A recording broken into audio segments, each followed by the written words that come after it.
Uh, Morning, everyone, or good afternoon. Uh, Welcome to the IEEE Day. So we have a couple of speakers today from the IEEE Puerto Rico and Caribbean section. We're going to talk about blockchain.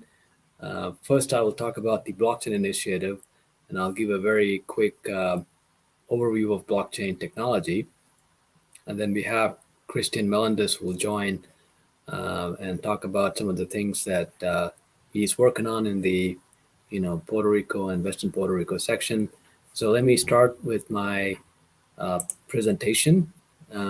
So I serve as a co-chair of the IEEE Blockchain Initiative, and you can also see multiple logos there. Also lead the blockchain group under the IEEE Puerto Rico and Caribbean section. And again, welcome to the IEEE Day. So here's the outline of my talk. I have two parts to my presentation. First, I'll talk about the blockchain initiative, and part two, as I mentioned earlier, I will give a very quick overview of blockchain technology. Okay, so under IEEE, there is a committee called Future Directions Committee, FDC, and this committee looks at emerging technologies like the ones you can see on the right side, the dozen graduated initiatives. They were hot, in the past. Currently, there's four active ones you can see on the left side. Blockchain is one of them. We have digital reality, which is, now you heard the term metaverse, which is kind of related to this topic. AR, VR, metaverse, and then future networks, quantum computing is another emerging topic. So as you can see, Future Directions Committee, or FTC, they look at these emerging technologies and basically get the people together and to work on them. So IEEE members as well as non-members can, you know, learn about this technology and join the community. So let me present about the blockchain. I lead that blockchain initiative. So this was launched back in 2018. It's been almost 4.5 years. And the end of this year, the blockchain initiative will graduate and will become a technical community. So you're welcome to join. The website is it's just blockchain.ieee.org. And you can, if you go and click on the About link, you will see the committee. You can see my name. You can see several other volunteers. There's only one staff member here. Everybody else is a volunteer. So, you're always welcome to reach out to me if you want to get involved.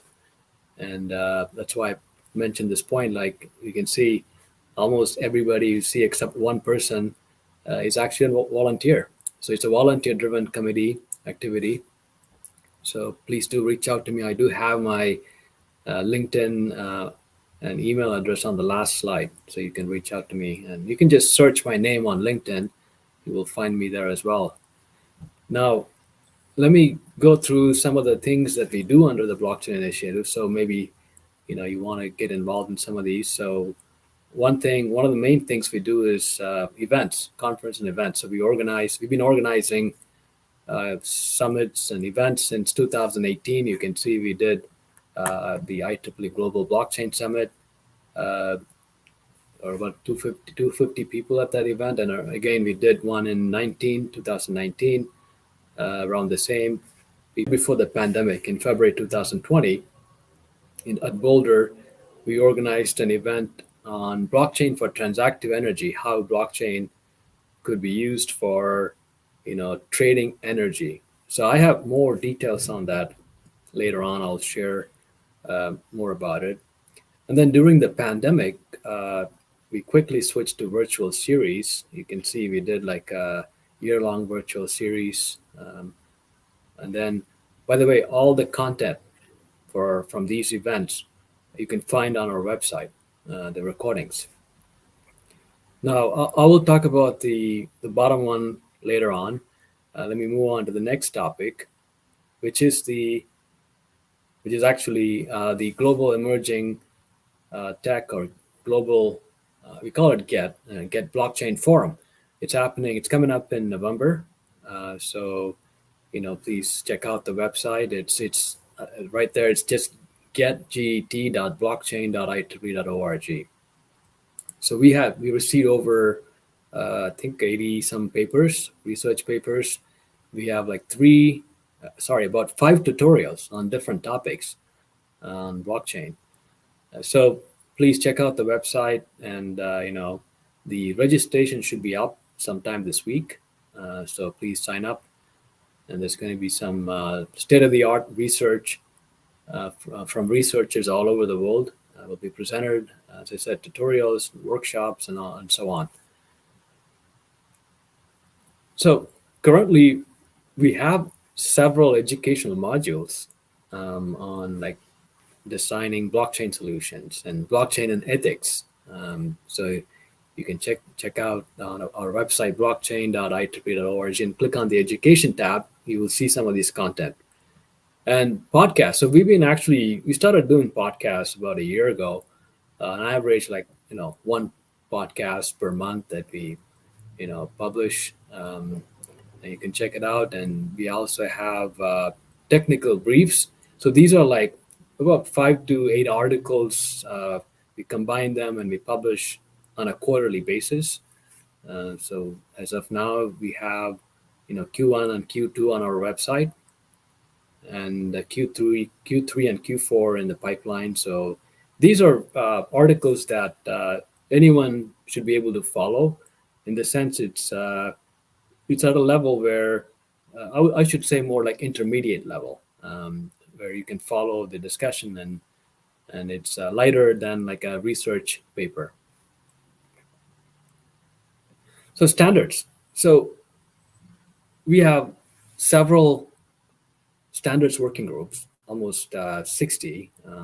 The topics range from, you can see the table here. Some are horizontal topics and some are vertical topics.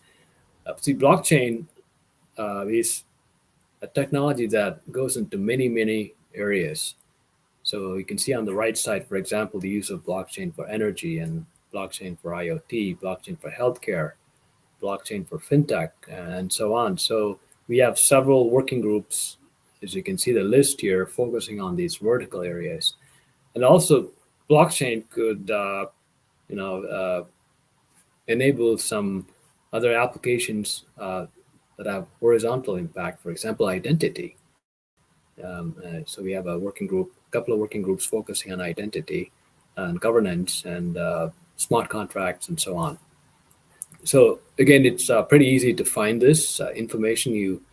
I put the direct landing page here, but you have to just go to blockchain.ieee.org and you just click on the standards tab. It's the same case with all the stuff I'm presenting today. Like you could find all the conferences. You click on the conferences. Tech briefs. You just click on tech briefs. You'll find all the articles there. Now, so this is something I mentioned earlier, where we have a project uh, focusing on the use of blockchain for transactive energy. So just to give you some background, so let's say you have a small community with solar panels on their roofs, homes with solar panels, and they generate energy. Let's say they generate more energy than what they consume. Now, you don't want to waste it, right? So they could actually sell this excess energy to a neighbor or to even the grid, the grid in that area. So you could make extra money by selling the excess energy, unused energy that you produce from your solar panels to either a community or to a company that runs the utility service in your area. So how do you handle that? This is where blockchain could be used in terms of keeping track of this transaction, as well as as well as if you tokenize, you could actually get paid in terms of tokens. So we have a project focusing on this topic, um, more on the transactive side, um, how you could integrate like hardware and as well as software. And we funded like five demonstrations last year. They're building this, the POCs, proof of concepts. And this year we're funding about 10 more. So in total, we will have like about 15 POCs. And end of this year, we plan to compile all the case studies and publish a report. So anybody can actually take a look and see if they can implement that. Now, last year, I should mention, as you can see in this graphic, we did publish a position paper. Yeah, you can just go to the link at the top here. You can basically enter your email address and you can download the position paper. So take a look at that position paper if you're interested in this topic, and if you want to know more about these, proof of concepts, hardware and software demonstrations, wait for a few months. At 3 months, we will publish another report uh, documenting all the results from that study. Now, I want to talk about this concept called local groups, and we have launched about 55 blockchain groups all over the world. So these were, before the pandemic, these were like meetup groups, right? Basically, they got together, had a speaker, a guest speaker, and a seminar, and that was kind of what they were doing before the pandemic. But during the pandemic, what we did is we started doing virtual events. For example, like all the groups you see in region 1 to 7, USA, Canada, and Latin America, Caribbean, we organized like a 1 day virtual series. Like each group brought one speaker from their area, like city or section, and we created like a whole program based on the speakers from that Americas. And we did the same with during the in the Europe, EMEA, Europe, Middle East, Africa, and one more like Asia Pacific. So during the pandemic, we did the series that was last year. Like three series, right? We had like three regional series: Americas, EMEA, and Asia Pacific. We had really good speakers. In fact, we had the father of blockchain gave a talk. He gave a talk, and all the all the content is on our website. You can go check it out. Check out all the speakers and talks. Okay, just to give you a background more about local group. By the way, if any of you are interested in starting a local group, which is not listed here, you could reach out to me. But even if you're from any of these, cities or names you see here, reach out to me. I can connect you with the right person who's leading these local groups. So the local group was approved. The concept was approved by IEEE back in 2020. The idea is to, just any, two members from anywhere in the world can actually start this local group, and it's actually open to both members and non-members. The idea was to expose IEEE, you know, the content and the expertise to non-members as well. So, if you want to know more, just ping me. I could be happy to explain more about how this works. I think this is just shows you details how to set up a local group. Again, just reach out to me if you're interested. I can go over the process. In terms of what they do, uh, each local group should or expected to organize 2 meetings per year. Like there could be a meetup group, lectures, workshops, or could be a hackathon. And again, they should have two IEEE members. Okay, so I think I will stop on the blockchain initiative. That was just to give you a background. If you're not aware of blockchain initiative, you could check out the website and I give an overview of various activities. Now, I want to switch to the part two. I'll spend about maybe 10 minutes or maybe 12 minutes. So here are the topics I want to cover today. Like first, we'll talk about the evolution of Bitcoin, blockchain, and DLT, and then I'll talk about what's happening in the startup space and the enterprise space, and then government applications. So quickly, let me check. I see some.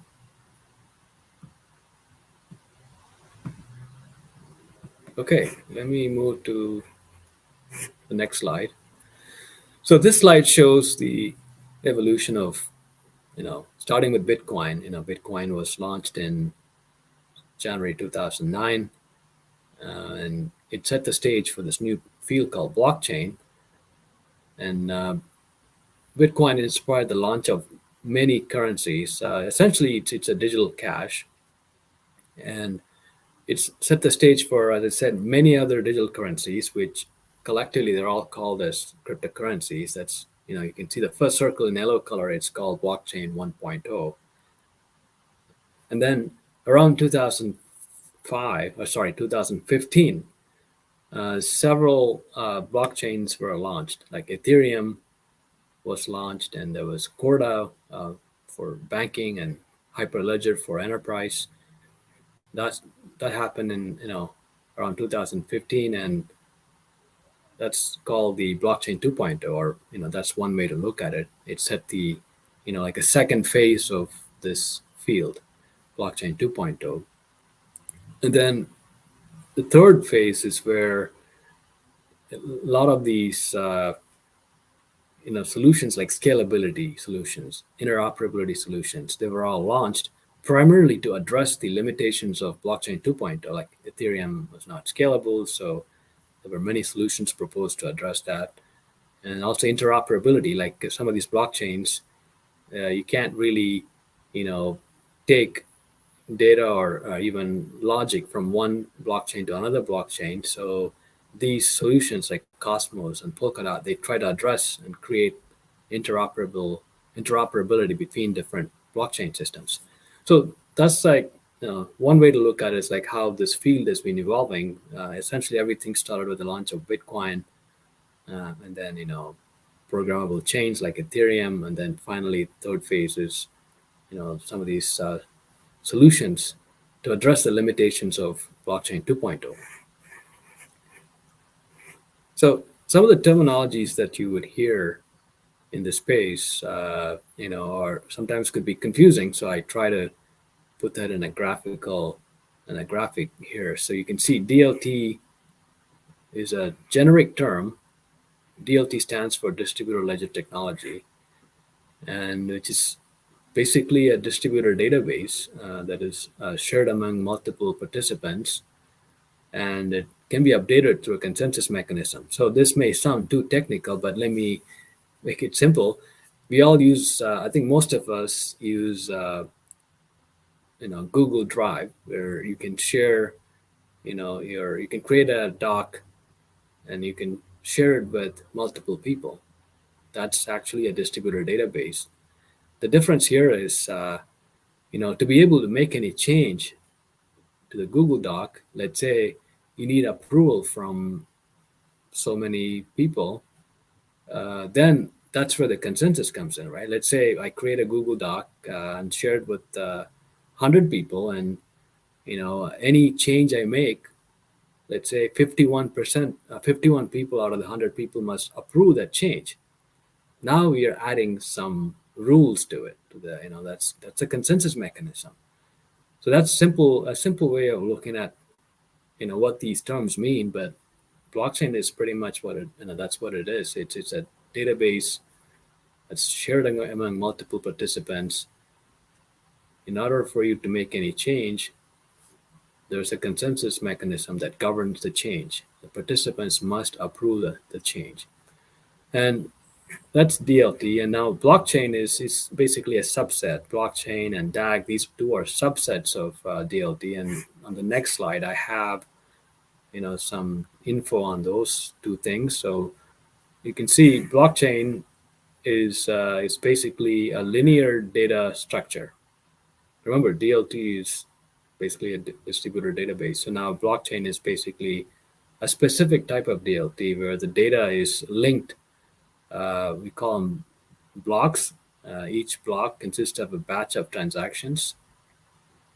And I know we don't have time to get into a lot of these terminologies. I wanted to give you a quick overview.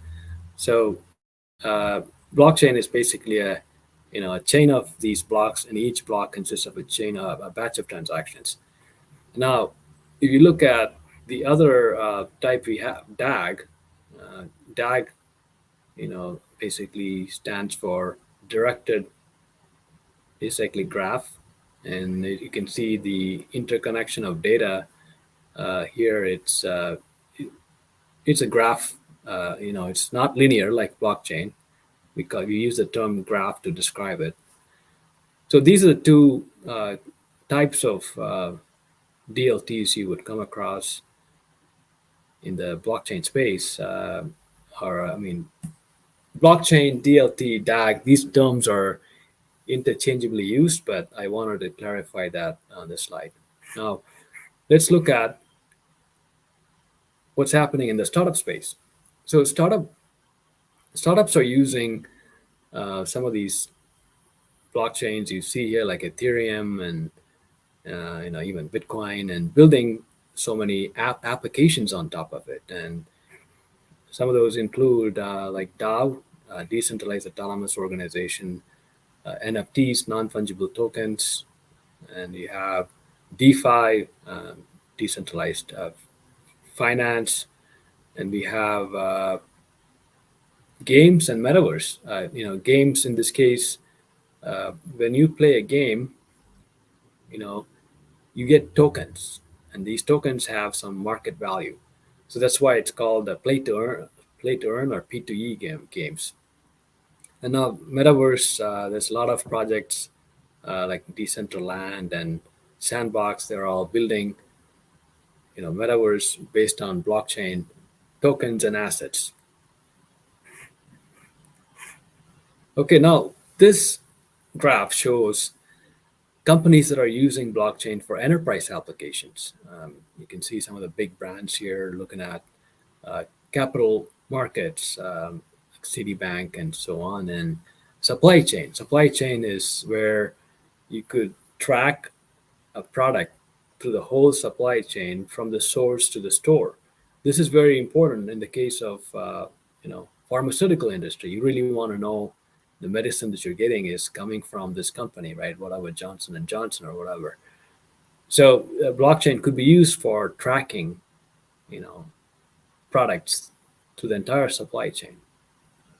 And there's a few more applications like agriculture, agri-tech, and telecommunications, and etc. Okay, now next two slides, I'll talk about the use of blockchain in government sector. So here we're looking at the EPSI project, European Blockchain Services Infrastructure. The European Commission is basically has funded this project. It's an infrastructure for to enable cross-border services. There are multiple members, like 26, I believe, in the Europe countries are part of European Union, and the idea of this infrastructure is to enable sharing of data, also identity. Today, if an European EU citizen, they have an identity in one country, let's say Germany, and they move to another country, they have to actually get a new identity. Just like same in the U.S., every state we go to, we have to get a new driver's license. That's your identity. So we have a similar situation in Europe. Every country issues their own identity, and the idea of EPSI project is to have a single identity that could be basically used throughout the entire EU, so they don't have to keep issuing. And similar problem exists in terms of degrees. Like let's say a student from uh, Germany, they go apply to another country in EU, Spain, for example. It takes you know some time, not many weeks, but some time for them to actually get the transcript and degrees from their school and transfer it to Spain, or show them. So there's a delay, and the idea of FC project is, if you could share those information on this common infrastructure, the verification could be quick, instant verification, because the entire EU and the universities, they use a single system which would enable quick verification of information. So that's the idea of this EPSI project. Now let's look at one more example: CBDC, central bank digital currency. So this map shows, there's a lot of interest pretty much across the globe. Many countries are looking at how, a currency, in this case, we're talking about government currency, right? Instead of printing and distributing paper currency, countries and central banks are looking at issuing their currency on a private blockchain.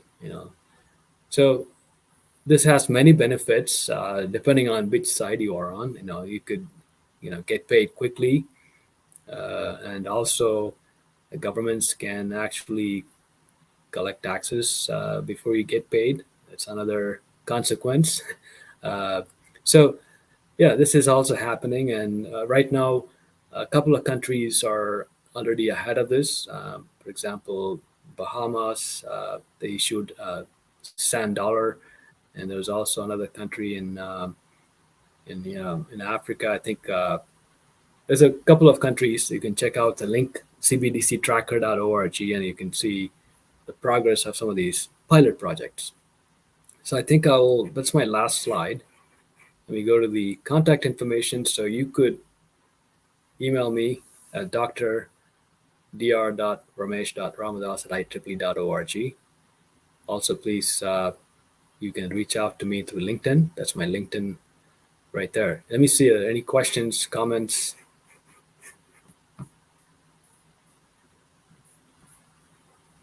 Let me see. I'm not sure if I have to stop sharing.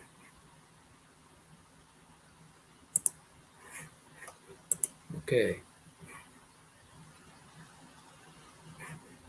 Well, uh, I don't see any questions here, but of course, you can reach out to me through LinkedIn. Next, we have Christian Melendez. Let me introduce him. Hi, Christian. Hi, can you hear me? Yes, we can hear Yeah. you. Hi, So, Ramesh. Christian, please go ahead. I will. Yeah, of course.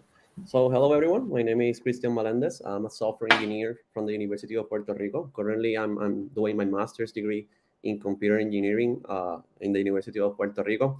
I'm really happy to be here because today, we get to share with everyone what we have been doing the whole year. I know that a lot of people doesn't know about this, and it's really important that everyone knows that we're working on the blockchain initiative and that we're sharing a lot of knowledge that is for free and that a lot of people can benefit from it. So I'm gonna switch real quick here to my presentation. So as you may know, today is the IEEE day. They invite us to present what we have done so far this year. I am the IEEE blockchain activities coordinator for the western section of the IEEE here in Puerto Rico. So I'm gonna go real quick here with the agenda. I don't want to take like a lot of time in this presentation. Hopefully 20 minutes, and then we can get some questions. First, I'm gonna talk about the blockchain events that we have been doing. Then we are gonna talk about the collaborations because the IEEE has not been working alone. We have been collaborating with many organizations here in Puerto Rico. Then I'm gonna talk a little bit about the Evolving Space, which is a nonprofit organization that I co-founded with Edgar Cruz and Ramesh Ramados as our mentor. And then we're gonna take some questions because we're gonna talk about some events that will happen in the future. And I know that many people may have questions. So the IEEE blockchain focus, at least for us here in Puerto Rico for the 2022, was to attract new engineers and developers to the blockchain industry. I know that we have a lot of developers here in Puerto Rico that doesn't know anything about blockchain, and we want to bring them to the blockchain industry. We always are looking for foster innovation, and one of the main things that we have been working on is on accelerate the mass adoption. We also want to help people consume these products. We are not only focusing on helping developers. Yes, we can create 100 of developers, but if nobody consume the products that our developers are doing, that we're not doing anything. So we also want people to join the industry as a consumer. And finally, like Ramesh was saying, we're looking to expand the IEEE blockchain initiative to other sections. We have been having a lot of meetings with other, IEEE groups to start IEEE blockchain initiative groups in Latin America. So the first IEEE blockchain seminar that was, celebrated on Puerto Rico was last year on December on the Polytechnic University. It was given by Ramesh Ramados. In that event was where I met with Ramesh, and he mentioned a lot of things about blockchain in Puerto Rico. He mentioned that he want to help. He mentioned that he want to like build a Silicon Valley here in Puerto Rico. So I instantly like say to him that I want to help him because he looks like a pretty legit guy. So I wanted to help him with that. And since then we have been meeting almost weekly, sometimes 2 or 3 times per week, to collaborate and work on different events here in Puerto Rico. And since then, we have been planning a lot of events. And one of the first events that we celebrated was in the University of Puerto Rico at Bayamon. In there, I gave an introduction to blockchain technologies. It was like an hour long presentation, but it was like really fun because since it was like an introduction, we talk about a lot of topics. We first like talk about basic introduction on how blockchain technologies work. Then we discuss what DeFi is. We discuss NFTs. We talk about the metaverse. We talk about DAOs. Like we discuss so many things in this presentation, and a lot of the students were really interested and doing a lot of questions about it. They were like really excited because a lot of them doesn't even know about blockchain. So it was really, really cool. We also have like this presentation in Maya West. In Maya West was online because, the COVID is still, doing its damage. So we have like this same presentation also in UPRM. And, the goal is to try to bring as many students as we can, to the blockchain industry and to the Web3 technologies. So as you can see, we have like a room full of students in UPRM. As you can see, Ramesh was with me in this presentation. Ramesh has joined me like in all the events that we are been working on. Um, the other thing that I wanted to discuss is the collaborations that we made last year and this year. One of the most important ones was the Web3 Bootcamp. This Web3 Bootcamp was organized by the Center for Entrepreneurs.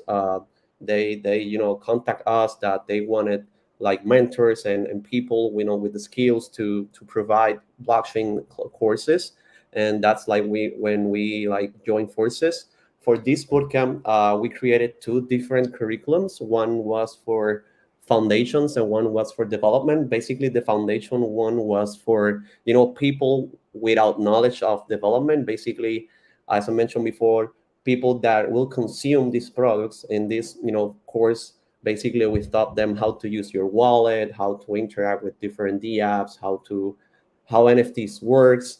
And in Web3 development, we went a little bit on the development side. And I want to discuss a little bit about the curriculum in the next slides, because all these courses were recorded, and very soon we'll be uploading them to the YouTube channel, so that the people that were not able to take the course can take it. It's for free. We spent many hours developing these presentations and these courses and these labs, because on the Web3 development course, we offer like a main lab in which the students were they needed to code themselves and build some things. This here is the instructors and the mentors of the Web3 Bootcamp. As you can see, we have 4 instructors. That's because this bootcamp was running at the same time in 2 different campuses. Pedro Cruz and Steven Rivera, who are both from the Neftify company here in Puerto Rico. That's a Web3 company here in Puerto Rico. They were giving the bootcamp in Polytechnic University, while Edgar Cruz and myself were giving the same bootcamp in UPRM. At the same time, it was every Saturday from, I think it was like June to July, something like that, with six different courses. And obviously, with Dr. Ramesh Ramados was like our mentor. He helped us a lot, with creating the curriculum and creating the classes. So you can see here, this is on the Polytechnic University. We have like many students on the first and second class. Then a lot of people like decided to join the classes via Zoom because the course was also being shared online via Zoom. So you have the option to go to Maya West, you have the option to go to the Polytechnic, or you had the option of taking the course online via Zoom. So most of the students decided to eventually like take the course online. Uh, and I want to discuss real quick like the content that we share, because like I mentioned before, all this was recorded. And if you're interested on learning about Web3 technologies, here I have like a small overview of what we discuss every day. So you can see the first day we discuss an introduction to blockchain, to Bitcoin, to Ethereum, and how to create a wallet. So on the first day, all the students learn how to create your own wallet, how secure your wallet, how to treat your passwords and your safe word and all that stuff. And in the Web3 development day, we have the opportunity to introduce all the students to Remix and to Solidity. Remix and Solidity are, development tools. Remix is a development tool. Solidity is the programming language that we use to create smart contracts on Ethereum. For the second day, we gave a very good introduction to decentralized finance for both courses. We talked a little bit about exchanges, decentralized exchanges versus the decentralized exchanges, the pros and cons of each one. We even talk about liquidity pools and lending and borrowing protocols. And on the second day, the Web3 development guys were able to create their own ERC20 token, which is something huge for a lot of developers. Like many people think that's like this is really hard, but it's not. And many developers were able to create their own token on the Ethereum blockchain. So this course was like really cool for the students. On the third day, we gave us an introduction to NFTs, that's non-fungible tokens, and we gave like a small introduction on the things that they need to look before investing on NFT projects to not get scammed. So this is really important right now in the industry. A lot of projects are basically scamming people, promising a lot of things, and then they not deliver. So we gave a small introduction on how to identify these projects, and we also teach them how to create their own NFTs using different platforms. And for the Web3 development, we even thought that teach them like how to create your own ERC 720 token contract. As I mentioned, all this is recorded, so you can take a look later. On the fourth day, we gave here is when the courses like diverse a little bit. We thought that the foundation guys like were a little bit scared about developing, so we took the challenge of trying to like introduce them to programming. And to our surprise, many of them like did have a little bit of experience about programming, but did not took like the Web3 development course because like they feel like intimidated by the description of the course. That's something that we need to fix for the other one. But many students did have experience on the development course, on the development area, but didn't have like the guts to take the development course. So we tried to teach them how to program on Solidity, and many of them were able to understand it real quick. And many of them also were able to create their own ERC20 token. And for the development course, we gave like a uh, more hard, complicated course about introduction to oracles, and we gave an introduction to hard hat and Ethereum development tools. Yeah, that's more like advanced tools for developing smart contracts. So in the day four of the bootcamp, like the courses started to diverse a little bit. For the day five, for the foundation course, we started talking about introduction to the interplanetary file system. That's basically like a blockchain for storing files. Uh, Basically, we taught them about Piñata, Mingate. That's all tools to work with NFTs and how to manage all the metadata of the NFTs. And we were able to create their own NFTs using the ERC 720 contract creation. So for the day five, the Web3 Foundation guys were able like to develop their own contracts. And even though we said that there was going to be foundations and they were not going to program anything at all, they ended up programming a lot of things. So that's good because we thought that it was going to be a little bit harder for them, but it wasn't. So that was like a good discovery for us. And for the Web3 development course on the day 5, we basically started teaching them about the app development. We took like a break from the blockchain development area, and we went to the front end development area. So the developers are able to construct a complete blockchain application. So we started talking about React Native, Next.js, and we gave like an introduction to Scaffold ETH. That is a very good template for starting your own project.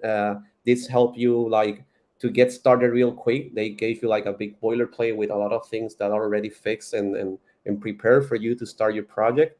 So it's really helpful for the developers. And on the last day, we decided to talk about DAOs. DAOs is right now a topic that has been, a lot of people has been talking about this here in Puerto Rico due to the hurricane. We have been hearing a lot about DAOs trying to help in Puerto Rico and provide relief assistance. And DAOs are being using, have been used for that around the world for a lot of years now. So this is something that a lot of people here in Puerto Rico doesn't know about.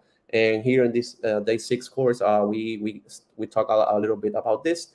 And then we talk about scalability in blockchains. This is really important because right now, less than 5% of the world population is using blockchain, but we are seeing a lot of issues, with the gas fees and how much they charge you for each transaction. So this is a topic that we need to address now, because if we don't, the mass adoption of of this Web3 technology will not happen. So this is something that we need a lot of people working on. I know that there's a lot of solutions, right now that have been proposed, but anyway, we're still only 5% of the population, and we are having issues with it. So what happened when we reach 20, 30%, 40%? Like, scalability is something that we need to work on if we want to create, blockchain technology for the future. And then from the Web3 development, we also discussed a little bit about security in smart contracts. That seminar was provided by one of the mentors from the Polytechnic, and this is like all the content that we gave from the bootcamp. As I mentioned before, this is recorded. We're gonna put it on YouTube. It will be really helpful if you guys like help us sharing all this information on media and on social media. So that's all for the bootcamp. Right now, I'm going to talk a little bit about the Web3 hackathon. The Web3 hackathon. Here we have like the flyer, one of the flyers that we were like showing around and sharing on our social media. As you can see, it started on Thursday, 25 August 25, and it ended on Sunday, 28. As you can see, we have like many sponsors on this Web3 hackathon. It was really cool experience for me. This was like my first time planning a hackathon, and many people considered that it was a really good event. As you can see, we the first day on the 25th of August, we have like a speaker session in which we invite a lot of very good speakers from Puerto Rico and from the United States to talk about different topics. We have people talking about, we even give like a Solidity bootcamp gave by Pedro Cruz. We have also have Kevin Jones providing a bootcamp about scaffold ETH. That's one of the technologies that we also discuss on the bootcamp. We have Shirley McPaul from the PRBTA and the Crypto Curious Association, and we have Ramesh. We have other people talking about different things about creating your own Web3 company here in Puerto Rico, and how to scale that solution. On the Friday event, that was like the main event in terms of the kickoff of the hackathon. We have most of our sponsors presenting their technologies. We have Celligence, we have Casper Labs, we have Waterfall, we have Human Protocol, we have Neftify. All of them like present their technologies, how what things they are doing in the industry right now, and all of these companies created like their own challenge for the hackathon. Obviously, all these challenges have like their own prices. So if you work on one of these technologies and created in something that solved the challenge that they gave, then you were able to get one of the prizes. So these were like the main four challenges or main four categories for the hackathon. So the first challenge was non-fungible tokens. Any project related to non-fungible tokens. got categorized in this category. We also have the decentralized finance challenge. We also have the DAOs challenge, and we have the gaming challenge, in which we have two submissions. It was really interesting seeing like students trying to build a game in only 3 days. It was a really challenging, problem, and we have two submissions. It was really impressive. Here we have, some photos of the event. This was celebrated on Engine 4 in Bayamon. As you can see, like we have like 70 or 80 people at the event. Most of them, participants, sponsors. We have a lot of mentors. Each company sent like an employee for helping the developers, creating their solutions. We also have, all the students gave a small presentation of their projects. Uh, we have, the winners. Here you see the team that was, in charge of organizing the whole event was Edgar Cruz, Pedro Cruz, Ramesh, and myself. On the left, you can see a photo of all the participants, and the winners. And now I'm gonna talk, a little bit about Evolving Space. Evolving Space is a non-profit organization that I co-founded with Edgar Cruz and Ramesh Ramados. And basically, our vision is to establish Puerto Rico as a global hub for Web3 technologies. We basically want to support, and develop the economy of Puerto Rico and produce social improvements. Our main, mission here is basically to accelerate the mass adoption of Web3 technologies in Puerto Rico and Latin America. As you may notice, like all the content that we have been created is in Spanish because we want to help also Latin Americans learn Web3 technologies. Usually, when new technologies arrive, to the industry, most of the tutorials and most of the content that is created is on English. And we as Puerto Ricans, we have this benefit of talking two languages. Many Latin Americans doesn't know to speak English, so that's why like we're trying to focus on helping Latin America because in United States we have a lot of people already creating content, but we don't have a lot of people creating content of Latin America. So we want to address that. Our main activities, will include creating hackathons like the one we did on others. We want to create networking events. We want to provide seminars. We want to provide courses, boot camps, as the one we gave last summer. And we want to even create a grant program that's on the work right now. Like we don't have like anything set yet for that, but basically we want to help all Latin Americans who want to join the Web3 space and join this industry. So these are like the main three problems that we are addressing right now. One of them is the talent is leaving the island, and this is something that I'm seeing every day in my university in Maya West. Basically, more than 60% of graduate software engineers leave Puerto Rico to find better jobs. After graduation, this is something that is is really bad for the for Puerto Rico, that we train so many students and so many good engineers, and most of them leave Puerto Rico. So we want to create, we want to generate more Web3 jobs here in Puerto Rico, so that we can be able to convince those students to stay in Puerto Rico. The Web3 industry average salaries are way higher than the average salaries here in Puerto Rico. So if we are able to convince students to create their own projects or join other Web3 technology companies here in Puerto Rico, maybe we can lower down that 60%, which is really hurting us right now here in the in University of Maya West and Puerto Rico overall. So the other thing that we are addressing right now is that Web3 companies are moving here to Puerto Rico, but they cannot find Web3 developers. Like I mentioned before, the Web3 industry is moving here to Puerto Rico.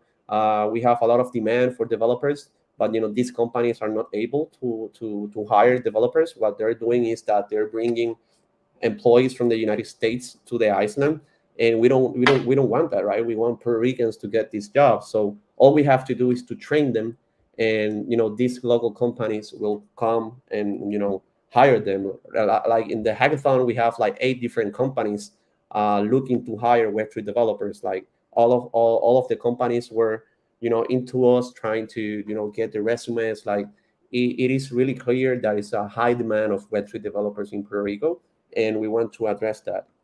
And the other problem that we want to address is basically, the local entrepreneurs here do not have the workforce to build the products. And something that I have seen, because I have been part of many incubator programs right now. There is a ton of guided and financial support for small and medium businesses, but there is a scarcity in technical knowledge foundation. Like I have been part of the parallel programs, the Guayacan program, and yes, they give a lot of guidance on how to administer your business, how to raise capital. They even give you seed money, but in any of those programs you get like consultancy of how to build your product, how you don't get any help on how to build technology. And that's something that we want to address. We want to like hire many software developers, consultants that can meet with these companies that are starting, and we want to provide them consultancy on how to build their products in a in an efficient way.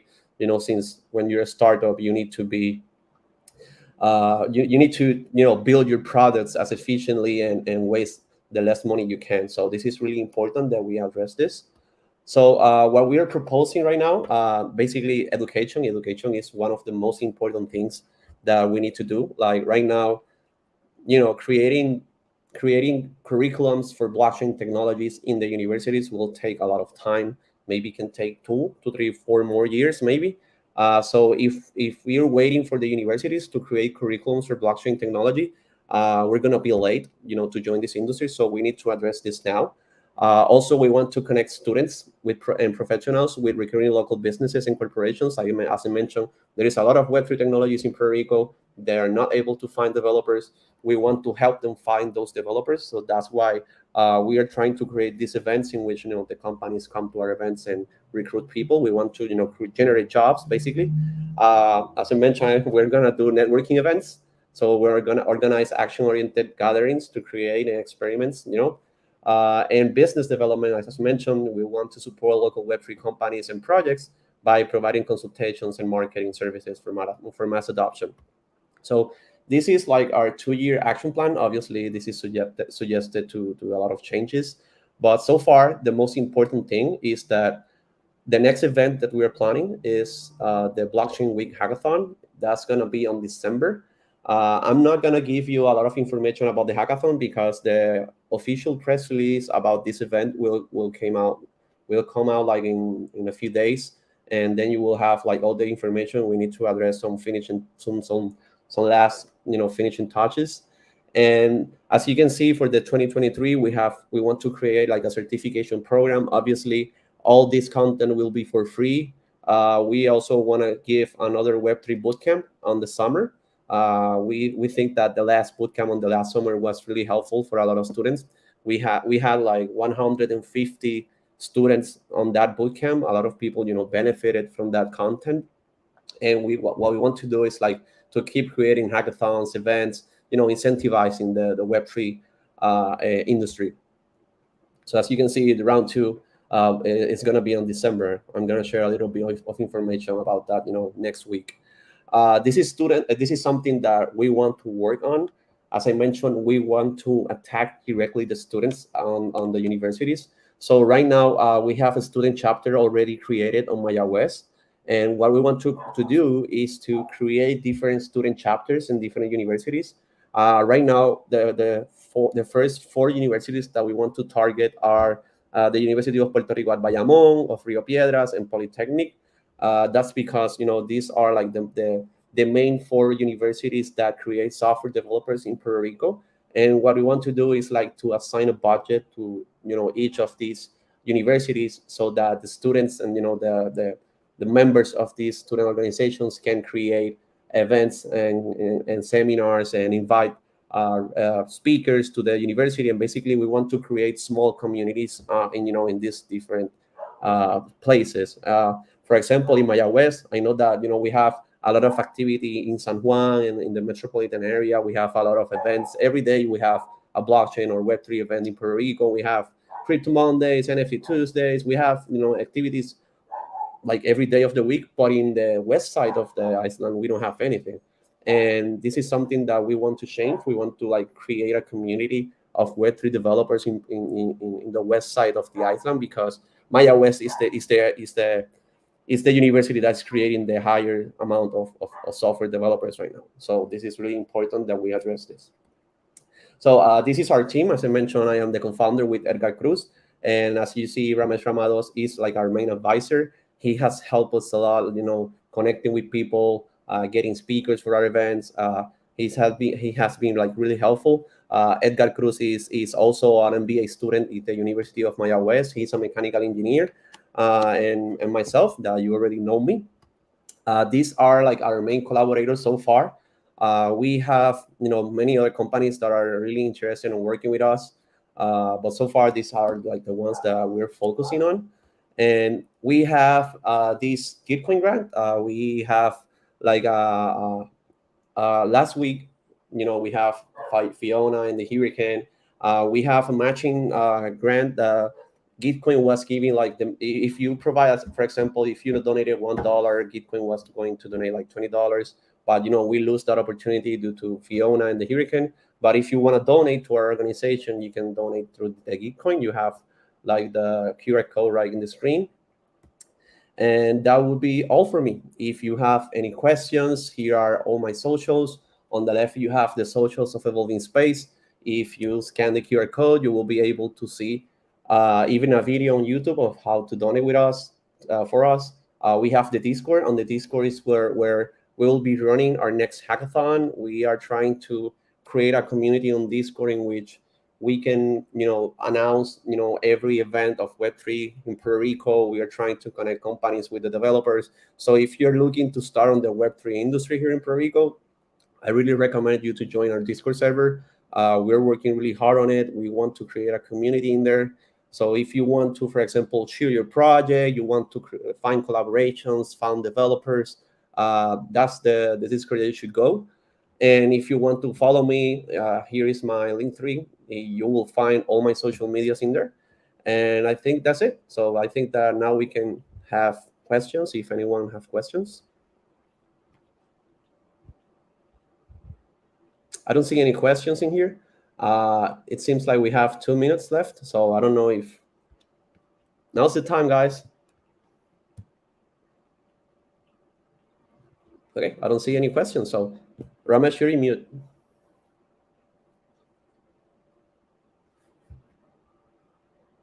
I cannot hear you, Ramesh.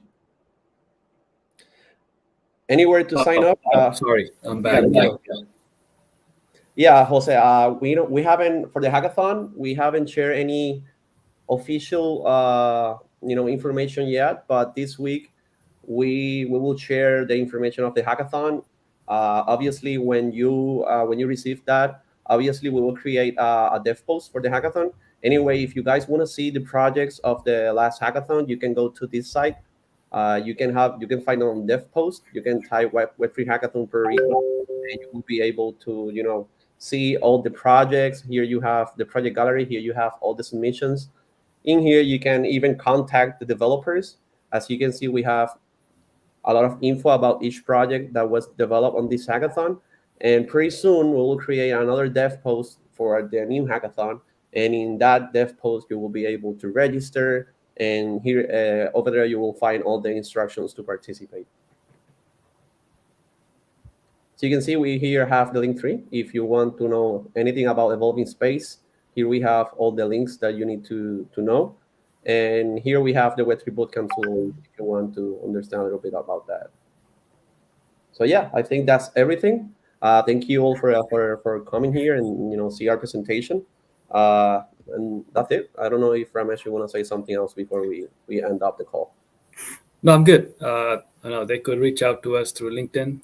Yeah, of course. Social media is shared, and you know, yeah, we post all these upcoming events on our LinkedIn as well. So Okay, perfect. So thank you thank all for being here. See you later then.